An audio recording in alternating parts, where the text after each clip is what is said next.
unidades en total, ¿sí? Y entonces con eso, con esa información, decimos, bueno, como el bien 2 es relativamente más escaso en relación al bien 1, el precio 2 va a ser mayor, ¿ok? Pero recordemos que esto no es una cuestión meramente física de qué cantidades haya, sino también entra en juego el hecho de que los agentes los valoran de la misma manera. Si los agentes los valoraran de distinta manera, entonces no necesariamente un bien que tuviera menor dotación va a tener un precio mayor, ¿ok? Pero en este contexto sí, entonces decimos el precio 2 va a ser mayor al precio 1, ¿sí? En el 2 es un razonamiento similar. Es posible determinar a priori, digamos, sin resolver, eh, cuál de los agentes es más rico, ¿sí? Y bueno, nosotros tenemos que se valoran de la misma manera, el bien 2 va a tener un precio mayor al bien 1, pero veamos que eso no juega porque las dotaciones son muy similares. En el primer bien tienen la misma cantidad, ¿sí? Mientras que en el segundo bien, el agente 1 tiene 2 unidades, mientras que el agente 2 tiene 1 unidad, ¿sí? Entonces, necesariamente, el agente 1 va a ser más rico que el agente 2, ¿sí? Simplemente parte de un lugar donde está mejor parado, tiene más de uno de los bienes, entonces es más rico. De vuelta, para eso, una sutileza, o bueno, algo relevante en realidad, es que el precio tiene que ser distinto de cero, ¿no? Si el precio del bien 2 fuera cero, entonces no le cambiaría nada tener mayor dotación de ese bien. Pero vimos que el precio del bien 2 tiene que ser mayor al del bien 1, son tablas, el precio no va a ser cero y entonces decimos que la gente 1 es más rico que la gente 2, ¿sí? En el inciso 3 nos preguntamos, ¿va a haber intercambio? Y bueno, recordemos que los agentes van a tener incentivos a intercambiar cuando las tasas a las que estarían dispuestos a intercambiar los bienes no coincidan, ¿sí? O sea, cuando las TMS no coincidan. Si coinciden, no van a intercambiar porque están igual, ¿sí? Mientras que si no coinciden, va a haber incentivos a que hagan un intercambio. Y acá vemos que las preferencias son iguales, ¿sí? Pero las dotaciones son asimétricas. Hay uno que tiene más de uno de los bienes que el otro. Y entonces las TMS necesariamente van a ser distintas, ¿sí? De hecho, si recuerdan, las TMS en una codebra son x2 sobre x1. Y si reemplazan, estos incluso sin resolver, van a ver que les da un valor distinto, así que van a intercambiar. Y en el inciso 4 nos preguntan, ¿habría intercambio si ambas dotaciones fueran 3, 2? Bueno, si ambas fueron 3-2, entonces las TMS serían iguales y no habría intercambio, ¿sí? Ahora, en el último inciso, ahora sí, nos pide hallar el equilibrio competitivo y verificar, o sea, acá vamos a tener que resolver, ¿sí? En este contexto, la siguiente afirmación. Y vean que la afirmación dice, los niveles de utilidad en autarquía, es decir, sin intercambio, nunca pueden superar a los alcanzados en equilibrio de mercado, ¿sí? O sea, tenemos que hallar primero la utilidad con estas dotaciones, que sería antes del intercambio, ¿sí? Y después tenemos que ver cuál va a ser la asignación de equilibrio, calcular la utilidad en esa asignación y ver que la utilidad de esa asignación, la de equilibrio, va a ser mayor o igual a la utilidad que nos da la situación inicial cuando no tenemos intercambio, ¿sí? O sea, la utilidad de acá nunca puede ser mayor a la otra, ¿sí? Ese sería el razonamiento. Vamos a hacerlo y después hacemos unas reflexiones generales. Acá tendríamos que suponer algún tipo de función de utilidad. Vamos a suponer la estándar, o sea, vamos a tener una función de utilidad U1 igual x1 a la U medio, x2 a la U medio y, perdón, vamos a ponerle A, la utilidad de la gente A y la utilidad de la gente B también va a ser x1 U medio, x2 U medio. ¿Sí? Esto para que lo tengamos en la cabeza podría ser de vuelta cualquier transformación monótona positiva de estas funciones de utilidad, ¿sí? Y teníamos que las cantidades demandadas del bien 1 para la gente A van a ser alfa, que era 0,5, por 3P1 más 2P2, que era la renta, todo esto sobre P1. Y si resolvemos, esto nos da 3 medios más P2 sobre P1. Y ahora esto lo vamos a usar para todas las funciones de demanda, ¿sí? Entonces tenemos lo mismo que la clase pasada, x2a va a ser 0,5, 3p1 más 2p2 sobre p2, y esto nos va a quedar 3 medios de p1 sobre p2. Yo sé que estoy yendo un poco rápido, pero esto ya lo vimos en la clase pasada, y es simplemente un poco mecánico, ¿sí? Repasar estos cálculos. Para la gente B vamos a tener 0,5 por su renta, que ojo era 3p1 más p2, porque solamente tiene una unidad de bien 2 sobre p1, y esto me da 3 medios más 1 medio de p2 sobre p1. Y por último, la del último bien para la gente B va a ser 0,5 por su renta, que era 3p1 más p2 sobre p2, y esto es igual a 3 medios p1 sobre p2 más 1 medio. ¿Sí? Tómense un segundito para ver si entendieron eso, cópienlo mientras tanto. Pero es lo que veníamos haciendo hasta ahora. ¿Sí? Teníamos Code-Douglas, sabíamos que las funciones de demanda eran una proporción fija del ingreso medido en términos de ese bien, o sea, una proporción fija del ingreso en términos de P1 cuando fuera el bien 1 y P2 cuando fuera el bien 2.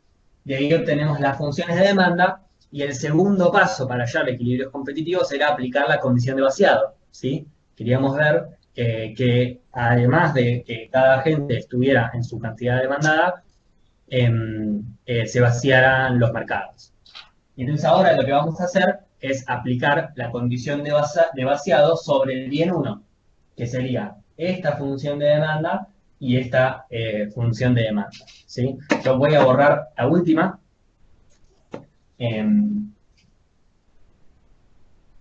Para que hallemos los precios, tendría que hacer que 3 medios, si lo estoy haciendo sobre el bien 1, 3 medios más P2 sobre P1, esto sería la demanda de la gente A del bien 1, y ahora vamos a la demanda de la gente B, es 3 medios más 1 medio de P2 sobre P1, y todo esto tiene que ser igual a la dotación total inicial del bien 1, que es 6, porque era 3 más 3, ¿sí?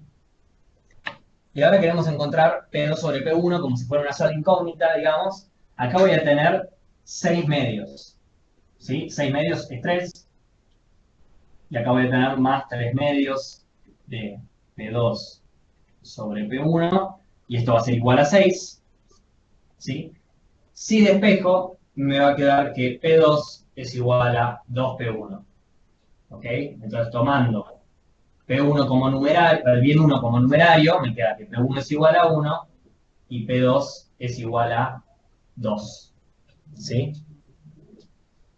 Con esto calculo todas las demandas en el equilibrio.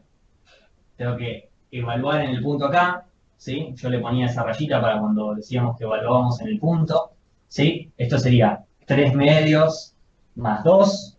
Y yo directamente me parece que voy a escribir las respuestas, después lo chequean. Esto es 7 medios. Esta, la del bien 2 7 es cuartos, 7 cuartos. Gracias. La del 5 medios, 5 medios. Y la así, última, perdón, ¿cómo Lu? 5 cuartos. Bien, esta la volví a escribir porque había borrado la función de demanda, ¿sí? ¿Hay alguna duda con esto hasta acá? Yo fui rapidísimo, ¿sí? Pero porque lo vimos bastante en la clase pasada, ya deben haber saltado un poco. Y de última nada, es revisar un poco las cuentas. Este 6 es 3 más 3, es la suma de dotaciones del bien 1, ¿sí? Recordemos que acá estábamos planteando algo tipo, la suma de las demandas tiene que ser igual a la suma de ofertas, ¿sí? Entonces, teníamos la dotación total de ese bien al principio del problema era 6, ¿sí? Y se me tiene que agotar con estas demandas, ¿ok?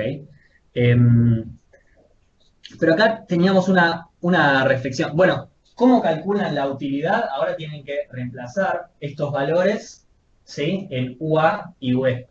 ¿Ok? Calculan la utilidad y les va a dar, a ver, tampoco les quiero borrar todo. Voy a borrar esto que está acá. ¿Sí? Todo esto. Recuerden que estas eran las funciones de demanda. Ahí estamos. Si calculamos UA en, en el equilibrio, ¿sí? O sea, voy a ponerlo así, x1 de equilibrio y x2 de equilibrio, les va a dar, en este caso, que es mayor, pero voy a ponerle mayor o igual para el caso general, que la utilidad de A en cualquier otro x1, x2. ¿Ok? Perdón, que la notación inicial. Disculpen, acá, esto es un error. Acá vamos a ponerle omega 1A, omega 2A. Y lo mismo le va a pasar para la gente B, ¿sí? Para la gente B, si evaluamos en las cantidades de equilibrio, les va a dar que la utilidad es mayor a la utilidad de ese mismo agente en omega 1B, omega 2B. ¿Sí? Y esto es un poco lo que decía la consigna, ustedes lo pueden verificar, pero decía que los niveles de utilidad en autarquía, es decir, sin intercambio, nunca pueden superar, o sea, son menores o igual, que los alcanzados en el equilibrio, ¿sí? Esto es lo que les va a dar, ¿sí? Lo pueden chequear. Simplemente es calcular estas utilidades y ver que este número es mayor a este, ¿sí?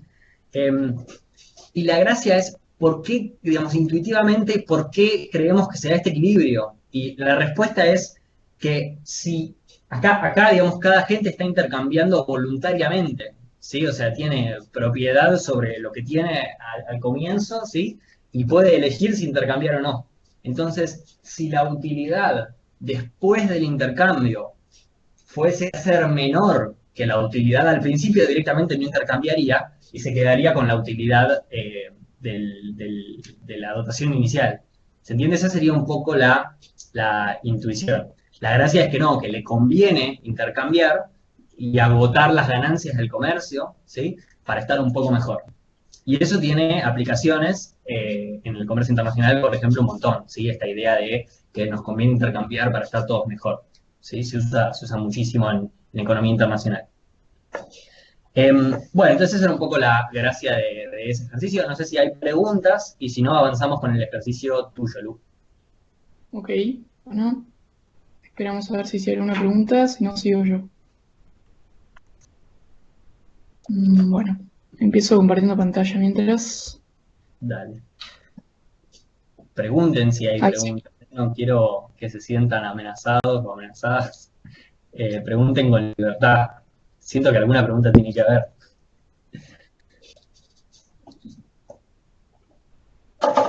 Sos intimidante. Okay, bueno, Bautista, ahí para nosotros. No. Soy intimidante, bueno, parece que no hay. Ok, bueno, vamos con el 5.2.5. Nos van a dar dos agentes, dos consumidores, uno con esta función de utilidad, que así como la vemos, tiene un poco de, como algunas operaciones matemáticas del tipo logaritmo natural, pero termina siendo una Cobb-Douglas. Y por otro lado tenemos otra función de utilidad que es para preferencias del tipo Leontief, que esto más o menos es lo nuevo de hoy y es a lo que vamos a tratar de ver cómo llegar a un equilibrio con estas funciones de utilidad. Lo primero que nos preguntan es si se cumplen las condiciones suficientes de existencia de equilibrio competitivo en esta economía. Enúncielas si no se cumplieran. ¿Significa esto que no hay equilibrio competitivo? Bueno, para repasar un poquito, las condiciones de suficiencia para la existencia de equilibrio competitivo, teníamos que pedirle que sean preferencias continuas, preferencias monótonas y curvas de indiferencia estrictamente convexas. Con una Cobb-Douglas todo eso va muy bien, pero con esta función de utilidad, para la gente B no se cumple ni la monoticidad porque si le doy más de uno de los bienes, no necesariamente alcanza un mayor nivel de utilidad, y tampoco se cumple la estricta convexidad. Pero que no se cumplan las condiciones suficientes no implica que no exista equilibrio, porque estamos hablando únicamente de condiciones suficientes y no de necesarias. Entonces, repasando un poco esto de la teoría, vamos a ir al segundo punto que nos pedía halle las cantidades de equilibrio. Voy a empezar primero por la utilidad de B, para hallar las demandas del agente B, porque me parece que es como lo más complicado. Un poco ya repasamos cómo era lo de las curvas de indiferencia de tipo Cobb-Douglas. Aviso por las dudas, vamos a ir primero por acá, después por acá y después por acá, por las dudas, para que no se pierdan. Ese es más o menos el esquema. Entonces, tenemos que esta función de utilidad y estas dotaciones. Esta función de utilidad es de complementarios perfectos, que ya lo dijimos. Nos representa esta relación 4x1b es igual a 2x2b. Simplificando nos queda algo como 2x1b igual a x2b. Y sabemos que estas funciones no se pueden derivar en el vértice, por lo tanto el óptimo no lo vamos a poder hallar por la TMS, digamos igualando TMS, el cociente de precios, pero sabemos que las funciones de demanda para estas curvas de indiferencia en forma de L son de este tipo, que nos queda x1a es igual a la renta sobre px1 más 2px2. Con esto hay que tener en cuenta de que los coeficientes van cruzados. Si vemos esto acá, igualmente voy a explicar cómo hacemos para llegar a esto, pero lo que se puede ver es que los coeficientes van cruzados, o sea, el coeficiente que acompaña a la demanda de x1 con m es el coeficiente que acompaña a la variable x2b. Y para los precios sucede lo mismo. El coeficiente que acompaña al precio del bien 1 va a ser el coeficiente de la variable x2, y el coeficiente que acompaña al precio de x2 es el coeficiente que acompaña a la variable x1. No sé si voy un poco rápido y me va quedando en delay la imagen, ¿vale? Eso, avisarme cualquier cosa. El cursor, digamos, va muy lento respecto a tu explicación, pero estamos viendo bien la pantalla, creo que se sigue. Ok, bueno, cualquier cosa vuelvo a repetir si vamos muy rápido. Entonces, pasando un poco a esta segunda parte, a la sección 2, que era la que les digo, les muestro más o menos una forma de cómo se hace para hallar estas demandas. O sea, lo que recién expliqué es como una forma más mecánica, pero de todas maneras haciendo ecuaciones también podemos hallarlo.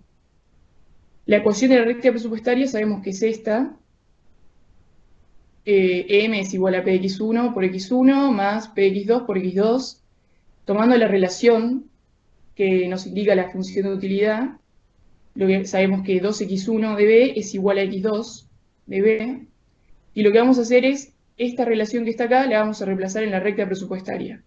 Lo que nos va a quedar m es igual a px1 por x1 más p de x2, y sabemos que x2 es igual a 2x1 de b. Entonces, acá me faltaron los coeficientes de la gente. Entonces, en vez de x2 voy a poner 2x1. Acá puedo sacar factor común, x1, y lo que me va a quedar es x1 por px1 más 2px2, y después lo que hago es nada más un simple despeje, perdón, acá este factor, y lo que me termina quedando es la demanda del bien x1, que va a ser m dividido todo esto que está acá. A su vez, sabemos que x2 de b es igual a 2 de x1, entonces simplemente la demanda de 2 lo que va a hacer es todo esto multiplicado por 2, o sea, toda la demanda del bien x1 multiplicado por 2, que efectivamente era lo que vimos acá. O sea, existen dos formas, podemos ir por este camino o pensar en coeficientes cruzados. Lo de los coeficientes cruzados también o sea, una forma de pensarlo es que los bienes se consumen en combos. Entonces, a mí esta relación lo que me está diciendo es que x2 de b es el doble de x1 de b. Entonces, cada vez que yo consuma el combo, voy a pagar 2 veces p de x2 por cada p de x1. Es un poco complicado, a mí me acuerdo que me costó un poco ver esa relación, pero es más o menos eso lo que hice y terminamos llegando a, digamos, a los denominadores de las demandas. Entonces, una vez que tenemos las demandas, simplemente reemplazamos por lo que teníamos por las rectas presupuestarias, y x1 de b lo que nos va a quedar es p de x1 por 0, porque la dotación inicial del bien 1 que tiene la gente B0, más p de x2 por 4, que es la dotación inicial del bien 2, sobre esto que tenemos acá, que es p de x1 más 2 de p de x2. Esto acá, p de x1, nos queda 0, por lo que en total nos termina quedando 4 por p de x2 sobre p de x1 más 2p de x2. Y lo mismo pasa para x2 de b, solo que lo multiplicamos por 2 a la recta. Lo que nos termina quedando es 8p de x2 sobre p de x1 más 2p de x2. Entonces ya encontramos las demandas para la gente B. Ahora vamos a ir a lo que es la función de utilidad de la gente A, que como les había dicho antes es una Cobb-Douglas, y vamos a tener que operar un poco con transformaciones monótonas para llegar a la Cobb-Douglas. Simplemente lo que hay que hacer es trabajar con las propiedades del logaritmo.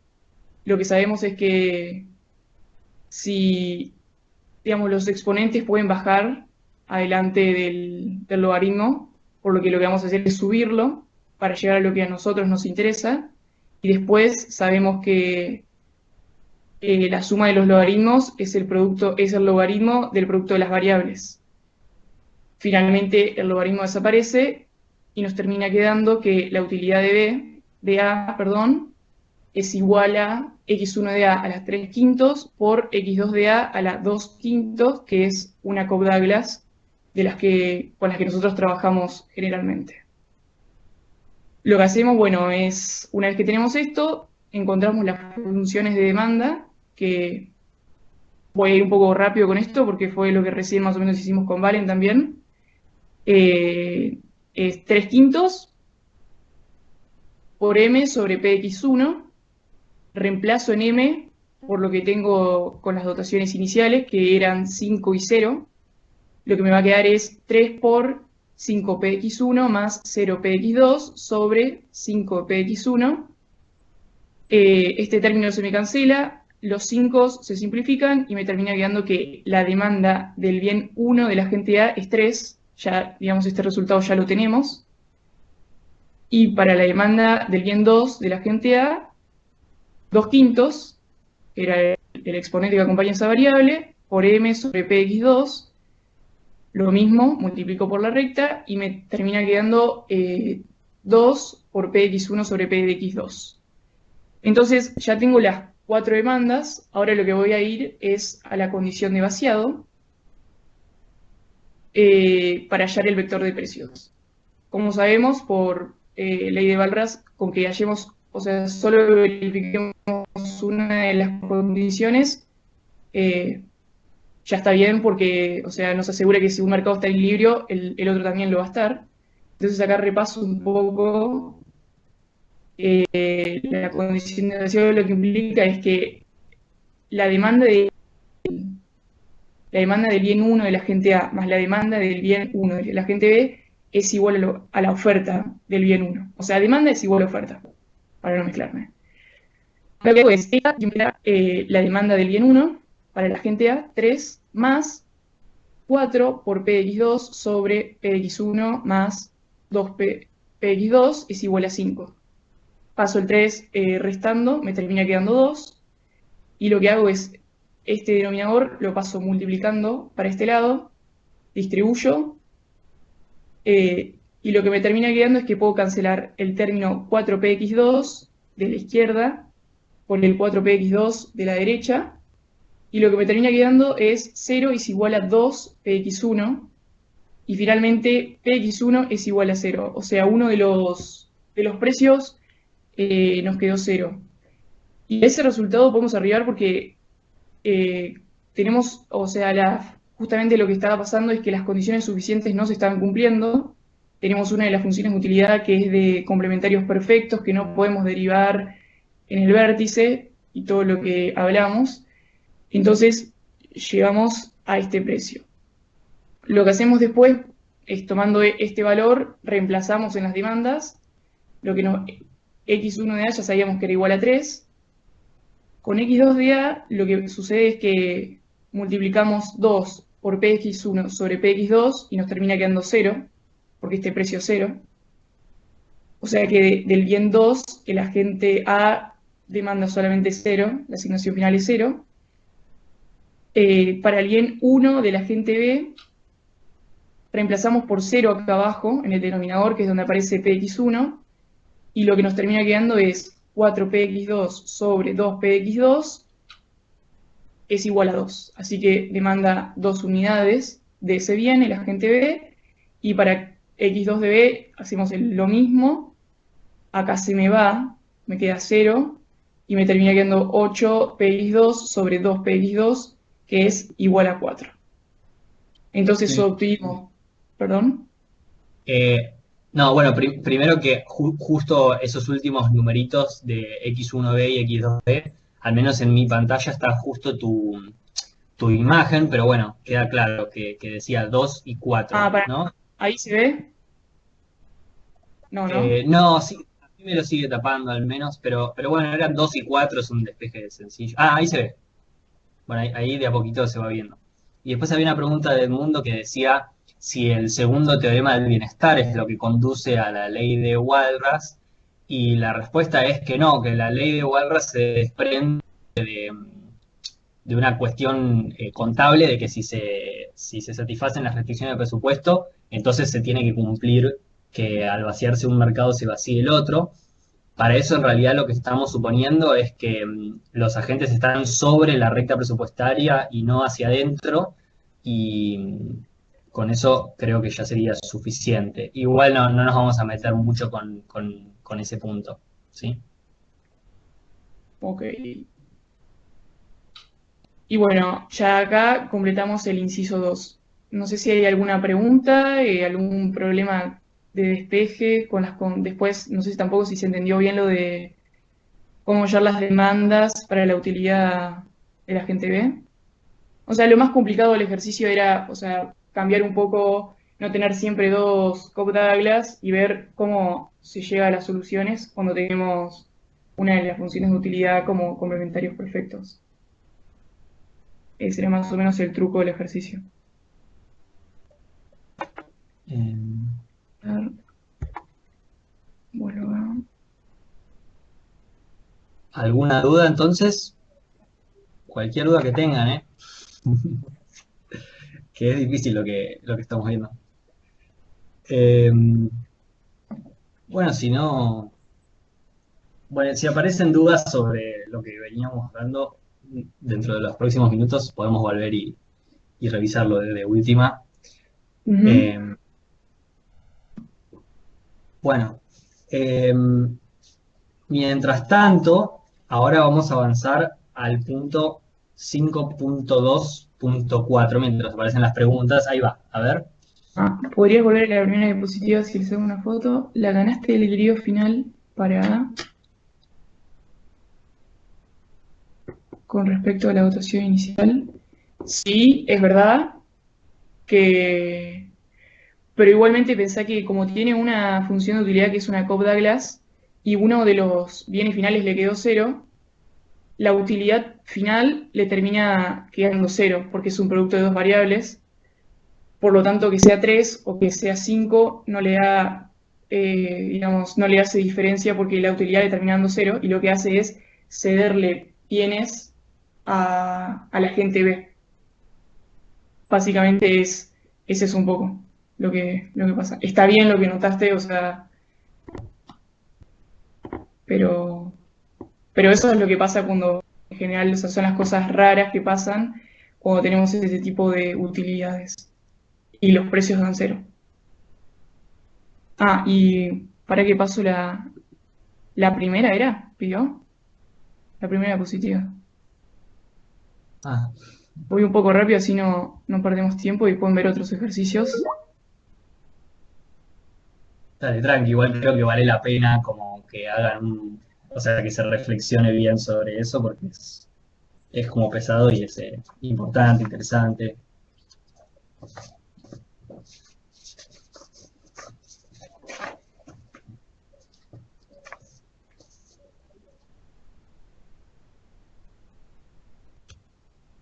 Em, Creo que está, ¿eh? Bien, bueno, para el ejercicio 5.2.4, que es el que vamos a hacer ahora, lo voy a escribir ahí, 5.2.4. Vean que hay una nota al principio que dice, utilice el apunte ejercicio de equilibrio general que se encuentra en el sitio web del curso para orientarse en la resolución de este ejercicio. Entonces vamos a ir directamente a ese apunte que lo hicimos específicamente para ver este tema. Y después de última, ustedes pueden volver sobre el ejercicio y resolverlo con lo que veamos en ese apunte, ¿sí? Les voy a presentar el escritorio y les voy a mostrar. Uy, no sé qué toqué.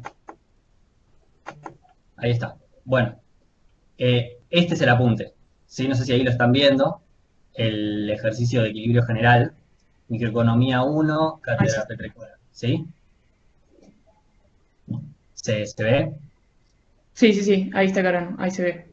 Ok, sorry, que a veces tengo que sacar la pantalla para ver.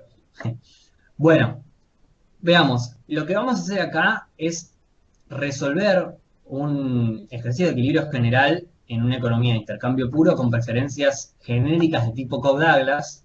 O sea, vamos a usar alfa y beta en genérico sin darles un valor específico.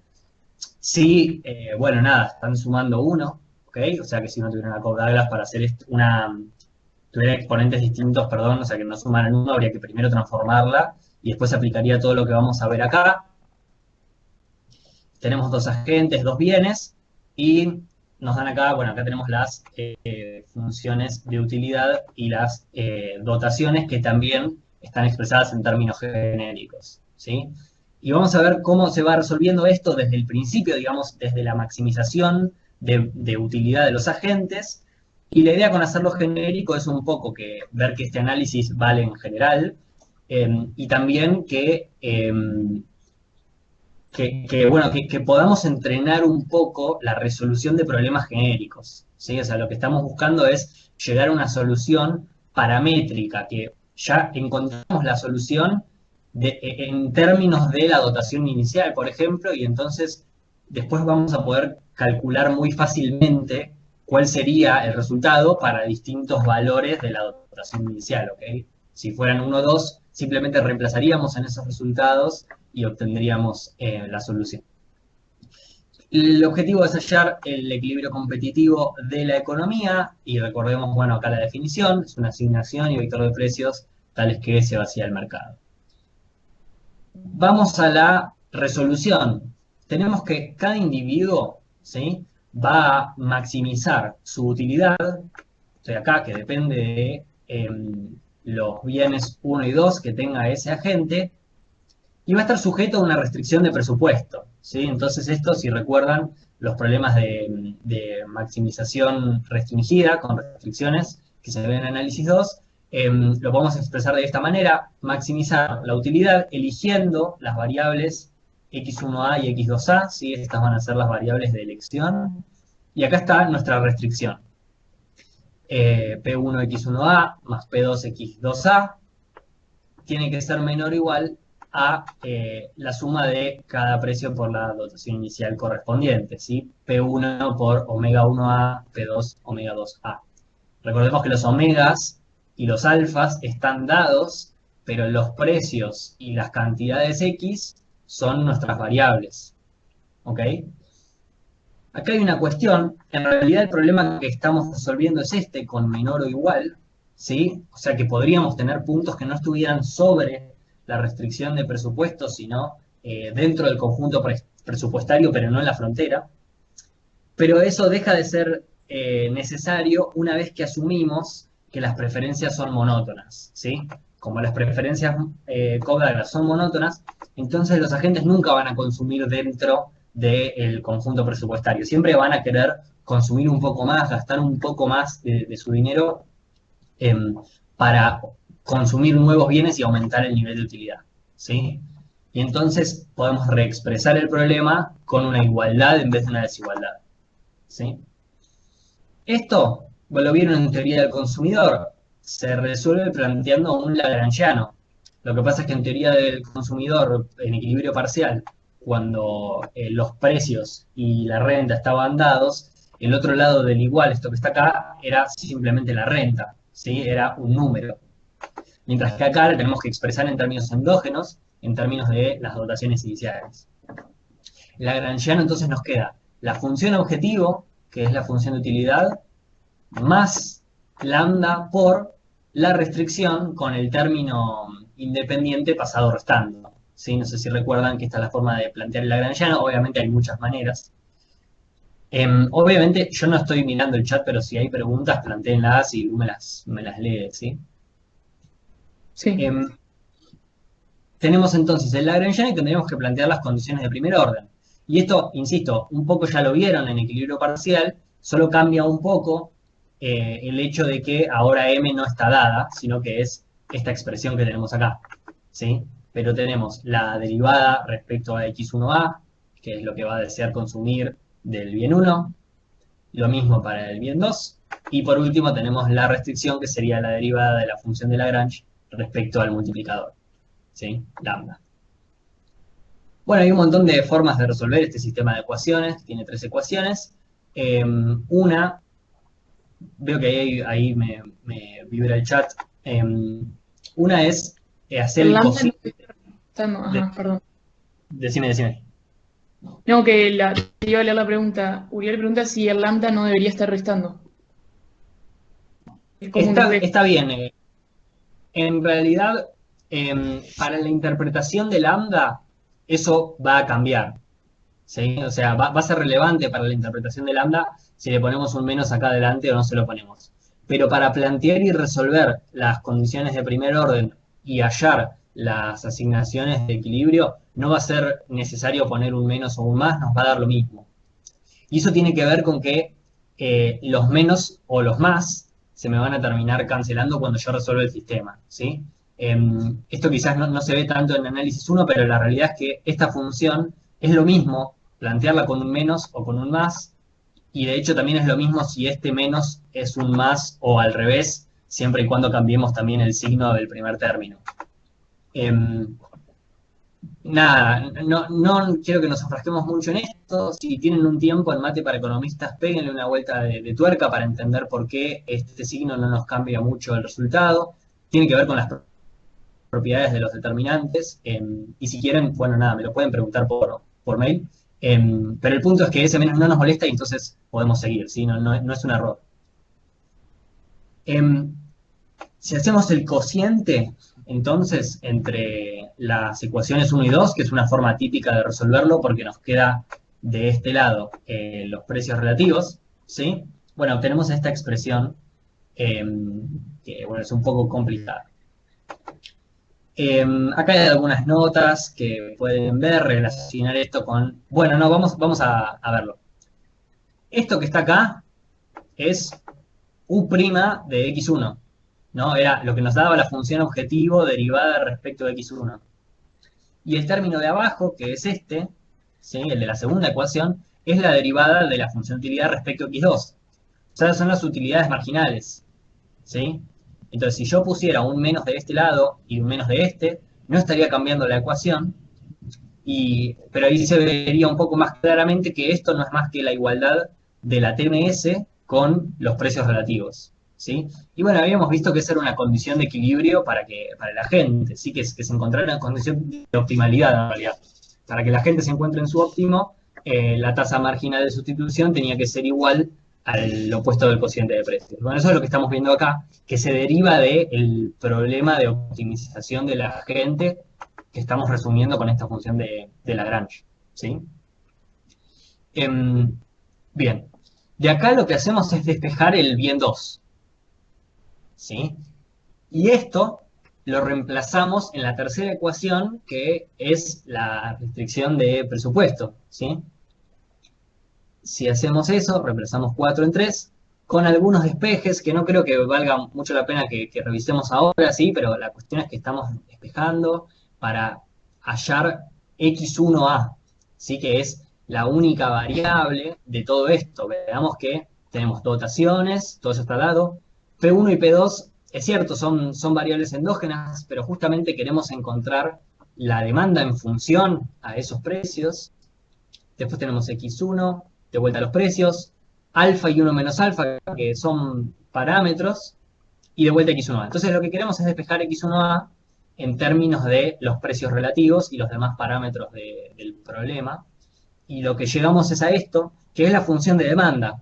Los ejercicios que estuvimos haciendo hasta ahora simplemente partíamos de esta función de demanda usando el conocimiento que traían de teoría del consumidor, que es que se consume una proporción fija alfa de la renta que viene dada por esta ecuación sobre el precio correspondiente, ¿sí? La renta en términos reales, en términos de el bien 1, ¿sí? Que es respecto al cual estamos calculando la demanda. Entonces, el punto de esto es que vean que esta condición, que ya la traíamos de equilibrio parcial, se deriva formalmente de un problema de optimización de la gente, ¿sí? O sea, la gente está optimizando, está maximizando su función de utilidad, sujeta a una restricción, y lo que llegamos es a esta función de demanda.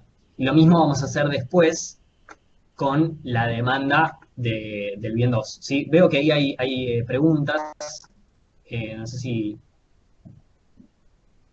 las A mí, respondemos. a mí no me llegaron. Perdón, no, me debe estar, titilando de antes. Ok, perdón. Bueno, en el apunte lo tienen, si seguimos avanzando. Lo mismo para la gente B. Sí, es todo exactamente igual, solo que el supraíndice es una B y que al lambda no le pusimos la misma letra, le pusimos gamma.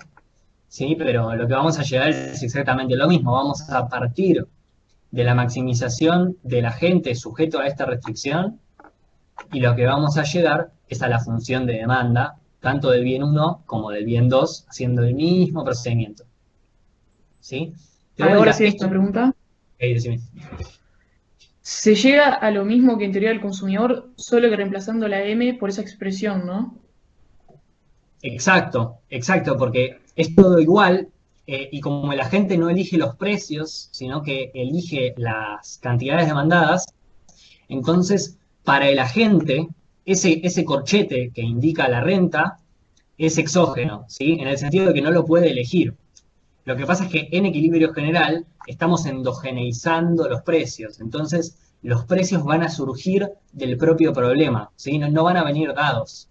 Entonces son endógenos al problema, digamos, de resolución del equilibrio, porque están determinados endógenamente por la economía, pero no son internos al problema de optimización de la gente. La gente no internaliza el hecho de que sus acciones puedan modificar los precios, porque tenemos ese supuesto de que los tomamos como dados, ¿sí? Y esto tenía que ver con que detrás de estos agentes había individuos atomizados, ¿sí? Entonces me está dando todo lo mismo, porque ese corchete, si bien tiene los precios, el agente no los considera parte de su problema, no es lo que está eligiendo. Lo que está eligiendo son las cantidades dados los precios, ¿sí? Pero todo me da exactamente igual. Lo que les iba a comentar es que no es que vamos a hacer todo este desarrollo cada vez que queramos resolver un problema, de hecho no lo estuvimos haciendo, sino que este desarrollo muestra los microfundamentos de lo que veníamos viendo de alguna forma. Está mostrando cómo sería el problema de optimización detrás de las funciones de demanda que veníamos usando. Avanzamos entonces, ya vimos que nada, para la gente B era todo igual. Vamos a la condición de vaciado. Y de vuelta, acá tenemos la condición de vaciado sobre el bien 1, que era que la suma de demandas en equilibrio fuera igual a la suma de dotaciones que representan la oferta, ¿sí? Y entonces simplemente reemplazamos en x1a y x1b las ecuaciones, las funciones de demanda en términos de dotaciones y precios que habíamos visto en las secciones anteriores, ¿sí? Entonces nos queda todo este choclo. Y acá de vuelta, si pueden, intenten resolverlo ustedes, o sea, intenten ver cómo hacen para, partiendo de acá, llegar a una expresión de un precio en función al otro, ¿sí? O una expresión que me resuma el cociente de precios. ¿Por qué?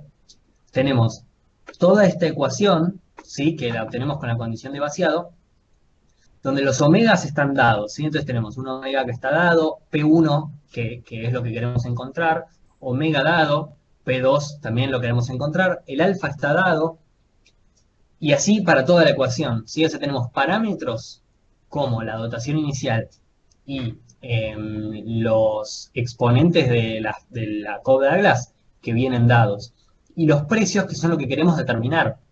Entonces, esto lo mencionaba Pablo en la clase pasada, estamos buscando cuáles son los precios para los que la demanda sea igual a la oferta, ¿sí? O sea, no es que la demanda va a ser igual a la oferta para cualquier vector de precios. Va a haber precios para los que haya exceso de demanda y exceso de oferta.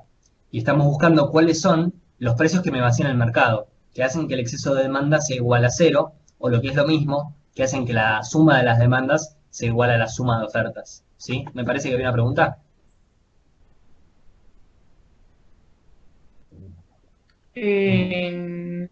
No, Ok. Ok. quedó chat viejo Ok.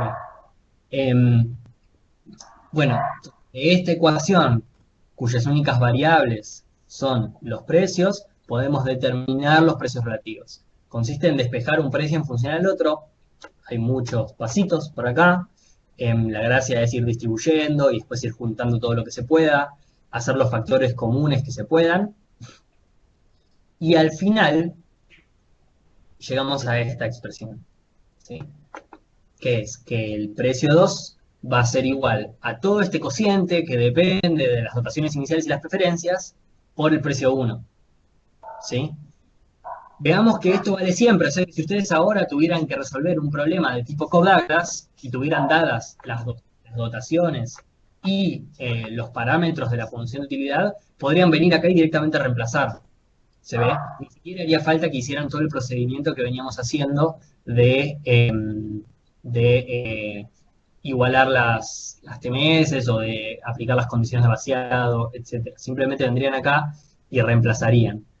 Y de hecho hay un ejercicio, el 5.2.10, que les propone justamente eso, ¿sí? Vienen con esto y reemplazan y pueden hallar un montón de equilibrios muy rápidamente usando esta fórmula.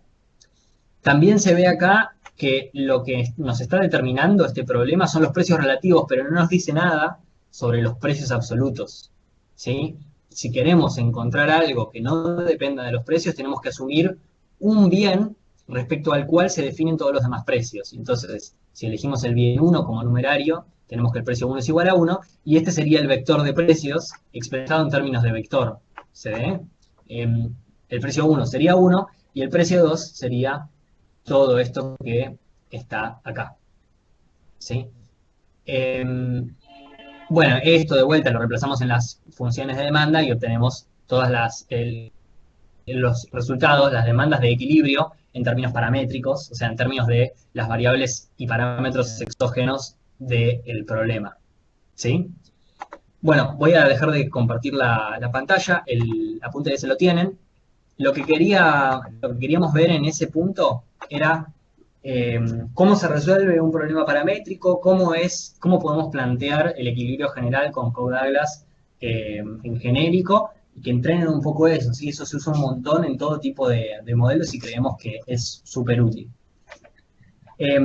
Juro que ya terminamos, no vamos a hacer nada más, simplemente mencionarles que los ejercicios 5.2.8, 5.2.11 y 5.2.12, que son los que quedan de esta práctica, son todos de así preferencias que no son del tipo Cobb-Douglas, y estaría bueno que quizás intenten ver si logran resolver uno.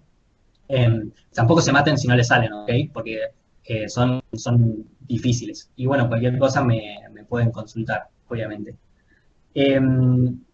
No sé, Lu, si querés agregar algo Y, más. perdón, no, que preguntaron 8, 11 y 12. Sí, 8 neutrales, sí, son bienes neutrales. El 10 tienen cuasi lineales y el Y el 12 12. son sustitutos perfectos. Ujú. Ahí está. Em, bueno, si no hay dudas sobre el apunte, cualquier cosa lo pueden revisar. Si alguien, Y, claro, perdón, si alguien me quiere preguntar algo o plantear algo, yo me quedo después de que vos termines, Valen. ok, sí, porque yo me tengo que ir a dar clase. Así que bueno, yo les dejo, les mando un saludo, espero que anden bien. Pablo y Lu, esto vale para ustedes también, obviamente. Y, Gracias. y bueno, nos estamos viendo la clase que viene a todos los demás. Un saludo. Adiós.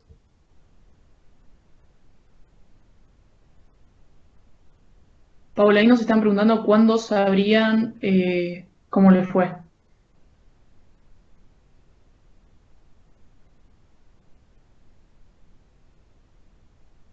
Perdón, no se escucha mi voz. Ahora sí. Ujú. Estoy mirando las respuestas, ¿no? Todavía no tengo armado el listado como para contestarle a todos y tendría que filtrar a ver si alguno contestó alguna vez una de más. Pero en general el resultado estuvo bastante bien. Tuvimos 87 participaciones, con lo cual no todos los que estaban hoy en clase contestaron la consigna. Y de esos 80